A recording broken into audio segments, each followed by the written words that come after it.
ನಮಸ್ತೆ ವೀಕ್ಷಕರೇ, ಉತ್ತರ ಕರ್ನಾಟಕದ ಅಡುಗೆ ಮನೆಗೆ ಸ್ವಾಗತ. ಇವತ್ತು ನಾನು ಮಾಡಿ ತೋರಿಸೋ ರೆಸಿಪಿ ತರಕಾರಿ ಉಪ್ಪಿಟ್ಟು.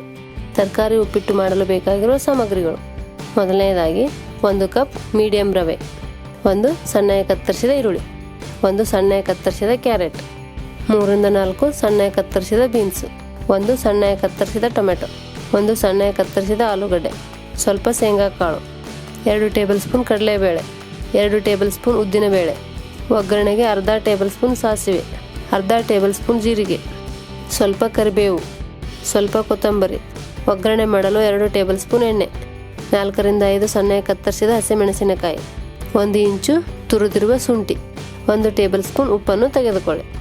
ತರಕಾರಿ ಉಪ್ಪಿಟ್ಟು ಮಾಡುವ ವಿಧಾನ: ಮೊದಲನೇದಾಗಿ ಒಂದು ಪ್ಯಾನ್ನಲ್ಲಿ 1 ಕಪ್ ರವೆಯನ್ನು ಹಾಕಿ 1 ಟೇಬಲ್ ಸ್ಪೂನ್ ಎಣ್ಣೆಯನ್ನು ಹಾಕಿ ಚೆನ್ನಾಗಿ ಹುರಿದುಕೊಳ್ಳಿ. ಸ್ವಲ್ಪ ಬ್ರೌನ್ ಆಗುವವರೆಗೆ ಹುರಿದುಕೊಳ್ಳಿ. ಈ ರೀತಿ ಸ್ವಲ್ಪ ಬ್ರೌನ್ ಆದ ನಂತರ ಒಂದು ಪ್ಲೇಟ್ನಲ್ಲಿ ಎತ್ತಿಟ್ಟುಕೊಳ್ಳಿ.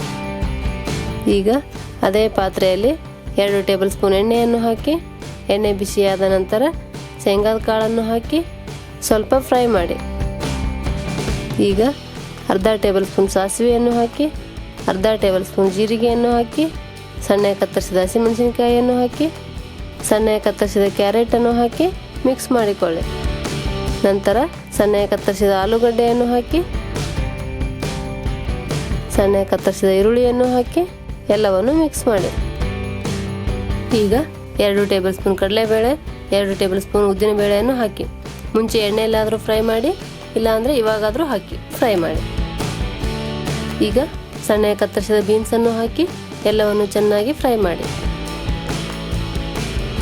ಈಗ ತುರಿದಿರುವ ಶುಂಠಿಯನ್ನು ಹಾಕಿ, ಸ್ವಲ್ಪ ಕರಿಬೇವನ್ನು ಹಾಕಿ, ಸಣ್ಣಗೆ ಕತ್ತರಿಸಿದ ಟೊಮೆಟೊವನ್ನು ಹಾಕಿ 2 ನಿಮಿಷ ಚೆನ್ನಾಗಿ ಫ್ರೈ ಮಾಡಿ. 1 ಟೇಬಲ್ ಸ್ಪೂನ್ ಉಪ್ಪನ್ನು ಹಾಕಿ ಎಲ್ಲವನ್ನು ಮಿಕ್ಸ್ ಮಾಡಿ 2 ಗ್ಲಾಸ್ ನೀರನ್ನು ಹಾಕಿ ಮುಚ್ಚಳ ಮುಚ್ಚಿ 2 ನಿಮಿಷ ಬೇಯಲು ಬಿಡಿ. 2 ನಿಮಿಷ ಬೇಯಿಸಿದ ನಂತರ ಮುಚ್ಚಳವನ್ನು ತೆಗೆದು ಮುಂಚೆ ಹುರಿದಿಟ್ಟಿರುವ ರವೆಯನ್ನು ಸ್ವಲ್ಪ ಸ್ವಲ್ಪ ಹಾಕುತ್ತಾ ಚೆನ್ನಾಗಿ ಮಿಕ್ಸ್ ಮಾಡಿಕೊಳ್ಳಿ. ಗಂಟಾಗದೇ ಹಾಗೆ ಈ ರೀತಿ ಚೆನ್ನಾಗಿ ಮಿಕ್ಸ್ ಮಾಡಿ 2 ನಿಮಿಷ ಮುಚ್ಚಳ ಮುಚ್ಚಿ ಬೇಯಲು ಬಿಡಿ.